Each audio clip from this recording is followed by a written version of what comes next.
Fire service আছে minimum 1 ঘন্টা পরে আগুন লাগছে এয়ারপোর্টে। তখন আমার বসে বলছে যে আপনি যান, দেখেন। আমি আস্তে আস্তে দেখি আগুন ওখান থেকে লাগতে লাগতে 1 নম্বর গেট পর্যন্ত আসছে, কিন্তু ফায়ার সার্ভিসে ঘুরে ফায়ার সার্ভিসে কিন্তু কাজে লাগে না। এরা ইচ্ছা করলে এটা থামাইতে পারতো, তারা আগ্রহ কেন করে না এটা তারা জানে আর উপরওয়ালা জানে। হ্যাঁ, এদের ভূমিকা আমি দেখি নাই, এদের ভূমিকা নাই। এদের কোনো ভূমিকা থাকলে তারা এটা ঠিকই নিভাইতে পারতো। নাহলে কেমিক্যালের গোডাউন হচ্ছে এখানে, লাগছে এখানে, এই কেমিক্যাল আগুনটা নিভাইতে হতো। তারা যদি পানি দিয়ে দিত তাহলে কেমিক্যালে গোডাউনে লাগতো না। এই কেমিক্যালে গোডাউন আগুন লাগানো একটু বেশি ক্ষয়ক্ষতি বেশি হয়েছে। লেট করেও আইসো তো আইসেই, তারপর আয়া তারা কোনো ভূমিকা নেয় না। আগুন যে নিভাবে, পানি নাই, পানি খুঁজে পানি পাই, আবার পানি আনতে গেছে, আবার আইসে আয়া তেমন একটা ভূমিকা তারা দেখি না, এমন নেয় না। তারা ভূমিকা নিত তাহলে কিন্তু ক্ষয়ক্ষতি একটু কম হইতো। আসছি, পেপার অ্যাসেসমেন্ট ছিল, অ্যাসেসমেন্ট করতে আসছি, পেপার অ্যাসেসমেন্ট করা হয়েছে। পরে দুপুরের টাইম খাইতে গেছি আপনার ওই যে বিমান ক্যান্টিনে খাইতে গেছি, বিমান স্টাফ ক্যান্টিনে। খাওয়ার পরে বের হয়েছি, বের হওয়ার পরে আমরা হাতে গোনা 10-12 জন ছিলাম। দেখতেছি যে ওই পাশ থেকে ধোঁয়া উঠতেছে, আপনার মুহূর্তের ভিতরেই ধোঁয়ার পরিমাণ অনেক বাড়তেছে। একটু পরে দেখতেছি যে কুরিয়ারের এই যে DHL এর বন্ড থেকে ওইখান থেকে আপনার ধোঁয়া বাইরেতেছে, আগুন ধরে গেছে। এরপর আপনার ওই যে বিমান বাহিনীর ফায়ার সার্ভিসের গাড়ি ওইটা আসছে, আসার পরে ওনারা ভিতরে ঢুকতে চাইছে, ভিতরে ঢুকতে দেয় নাই। বাহির থেকে পানি মারতে চাইছে কিন্তু পজিশন পাইতেছে না। পরে ওখান থেকে ভিতরে ঢুকছে, পানি অনেকটাই মারতে পারে না, মারতে না পারায় ততক্ষণে আপনার গেট বি পর্যন্ত এসে পড়ছে। গেট বি পর্যন্ত আসছে, আর ভিতরে ফায়ার সার্ভিসের লোক আসছে, ভিতরে ঢুকছে, ঢুকতে আপনার 1 নম্বর গেট পর্যন্ত আগুন ছড়াই গেছে। ফায়ার সার্ভিসের গাড়ি যখন আসছে ততক্ষণে আপনার এই যে 3 নম্বর গেট, এই যে বন্ডের মাল ডেলিভারি হয়, 3 নম্বর গেট অলরেডি পার হয়ে গেছে।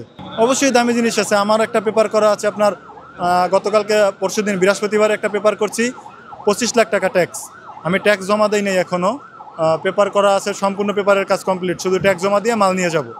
আমার পেপার কমপ্লিট, কিন্তু আমি মাল নিতে পারিনি। দেখছি যে একটু ধোঁয়া উঠতেছে, তারপরে আমি দাঁড়াইছি। পরে ওই ভিতর থেকে লোকজন বেরিয়ে আসছিল, বললো যে আগুন লাগছে। ওটা ভিতরেই ছিল মনে হয়, ওটা বেরিয়ে আসছে। তখন আমিও দাঁড়াই গেছি, যে দৌড়াদৌড়ি হচ্ছে, এবং আমিও দাঁড়াই গেছি। পরে দেখি যে আগুন ধোঁয়া আস্তে আস্তে বেরোচ্ছে। যখন আমি আসি তখন এরকম ধোঁয়া না, অল্প একটু ধোঁয়া বেরিয়েছিল। তারপরে আস্তে আস্তে যে এই অবস্থা হয়েছে, এখন তো অনেক। আমরা এখানে প্রায় 2টার দিকে লাঞ্চ টাইম আমরা এখানে ছিলাম। সামান্য ওখান থেকে সামান্য আমরা দেখছি অতই না, যদি ওই টাইমে যদি এই আধা ঘন্টা 40 মিনিটের ভিতরে যদি ফায়ার ব্রিগেড আসতে পারতো, আমার মনে হয় না যে এত ধরনের ক্ষতি। এই বাংলাদেশ আসলে এটা একটা ইন্টারন্যাশনাল জায়গা। এখান থেকে সমস্ত বাংলাদেশে যত গার্মেন্টস ফ্যাক্টরি আছে, গার্মেন্টস ফ্যাক্টরি যত কেমিক্যাল, যত আমদানি রপ্তানি মালগুলো এখান থেকে ইনপুট হয়। কথা হলো যে এত বড় ক্ষতি আসলে এই বাংলাদেশ সরকার, বর্তমানে অন্তর্বর্তীকালীন সরকার যে ক্ষতি পুষে উঠতে পারবে কিনা, এটা আমাদের এটা সাধারণ আমরা পাবলিক, তাও আমাদের এটা একটা বোঝার বিষয় আছে এখানে। কথা হলো এত বড় ক্ষতি, এটা আমি মনে করি এটা আসলে খতিয়ে দেখা উচিত যে এরকম একটা জায়গায় এরকম একটা দুর্ঘটনা আসলে এর পিছনে কোনো কারণ আছে কিনা। এখানে ফায়ার সার্ভিস যদি ঠিক সময় আসতো এত বড় ক্ষতি এখানে হইতো না। কারণ ফায়ার সার্ভিস আসছে মিনিমাম 1 ঘন্টা পরে, শুধু একটা আসছে, আর বাকিগুলো আসছে 1-1.5 ঘন্টা পরে, ওই সময় আসে নাই। ঠিক আছে, এটা আসলে এই ক্ষতি কিভাবে পোষায় উঠবে, এবং এই আমরা দোয়া করি আল্লাহর কাছে যদি এই ক্ষতি পোষায় উঠতে পারে।